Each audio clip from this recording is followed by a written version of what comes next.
The hazards at Big Red Cats. Probably the biggest is slab avalanches. Next is sloughs or loose snow avalanches. Then tree walls getting stuck head first.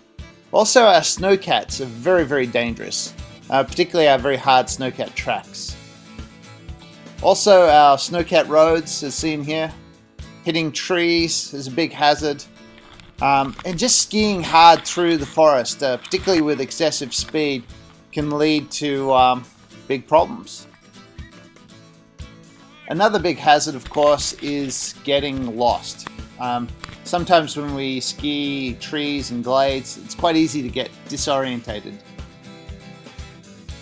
So let's imagine that you're watching somebody ski a slope and it starts to avalanche.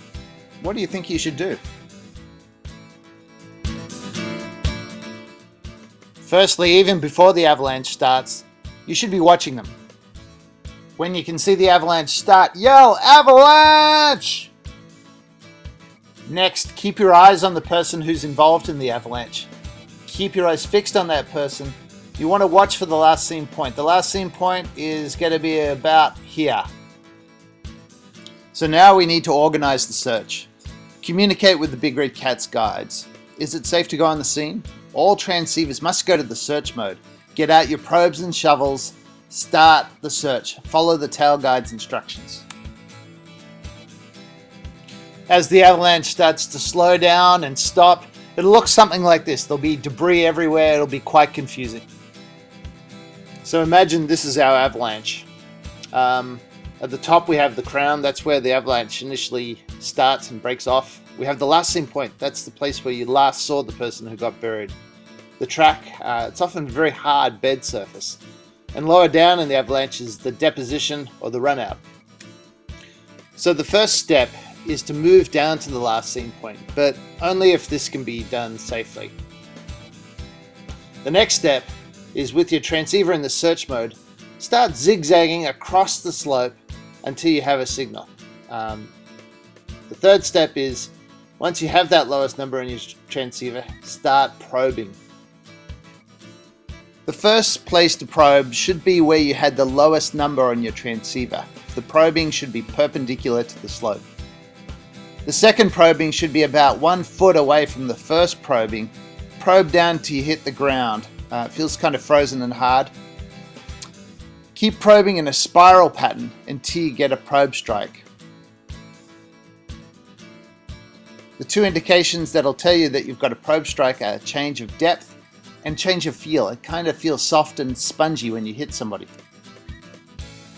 Probing should always be perpendicular to the slope or at right angles. Probing straight down like this, it'll take you longer to find the person. This should only be done on flat surfaces. Once you have a probe strike, leave it in place and start digging. Initially move the snow to the side and then push it down and behind you. On steep slopes with a burial deeper than 1 meter, go down the hill about 1 times the depth of the probe. So if the person was buried 2 meters, go down the hill 2 meters and start digging. And on flat slopes, you need to go even further back. So if the probe is about down 2 meters, you need to go back about 4 meters. On the other hand, shallow burials are relatively easy. Even on steep and flat slopes, you just start digging pretty much where the probe is and dig them out. They're not very deep, just be quick and dig them out. On the other hand, people are often buried just before trees. This makes digging quite difficult. In this situation, you need to come from the side and dig them out. You'll still need to create a ramp in and create some space before the probe.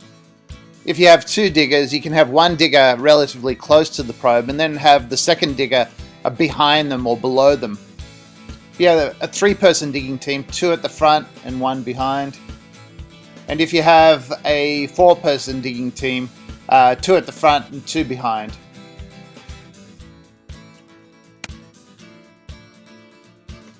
Also with digging, sometimes you'll need to chop down on the snow and then dig it out like shown in this video here. And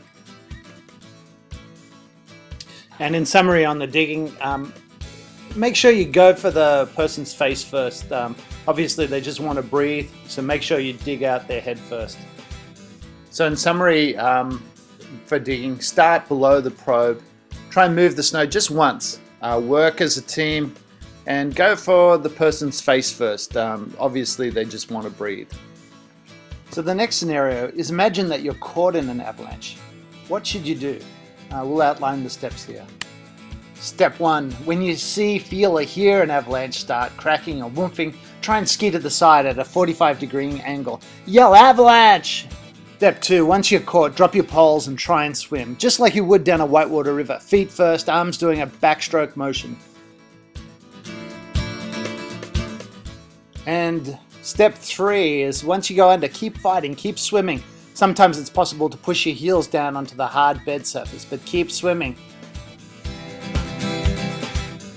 And step 4, once the avalanche starts to slow, keep fighting. If you're under, move your hands in front of your face or do a hard thrust for the surface with one.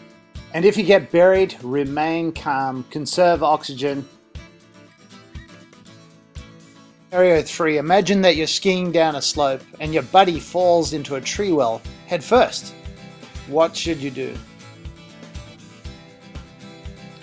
Step 1, approach from below or the side, never from above. If you come in from above, you will push more snow into the tree well and make their situation worse. Step 2, call for help. Yell, "Tree well!" a number of times.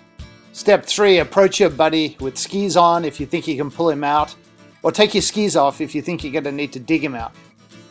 Step 4, as other members of your team arrive, instruct them to get out their shovels and start digging from below. Step 5, get someone to hold their feet so they don't go deeper. The rest of the team should dig them out fast. Remember the lessons from avalanche digging.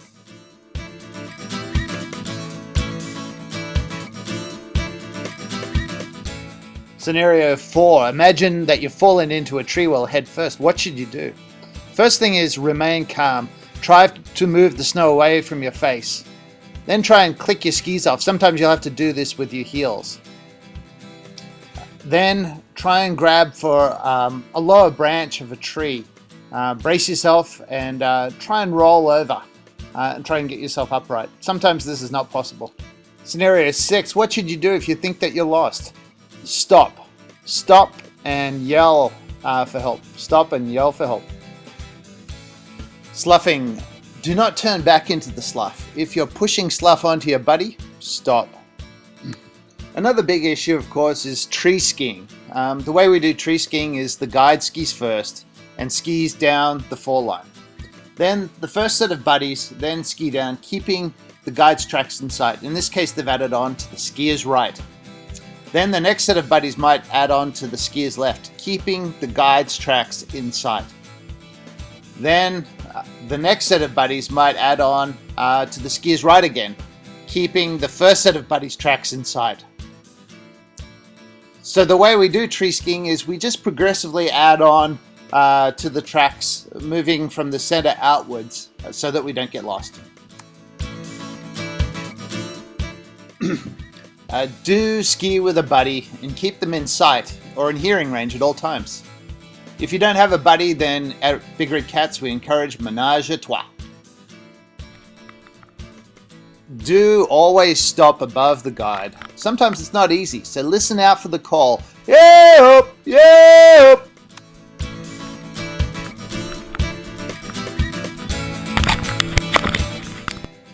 Do always slow down as you approach a snowcat road because you move from a super soft surface to a super hard surface. This can make people fall over. Do always stay at the back of the snowcat until it leaves. Do always ski behind the guide if you can. It's fun. They'll take you off jumps and bumps and great place. The next section is the things that we don't want you to do. These are the do nots.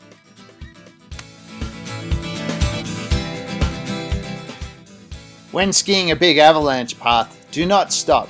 Ski to the side into the thicker trees if you need to stop.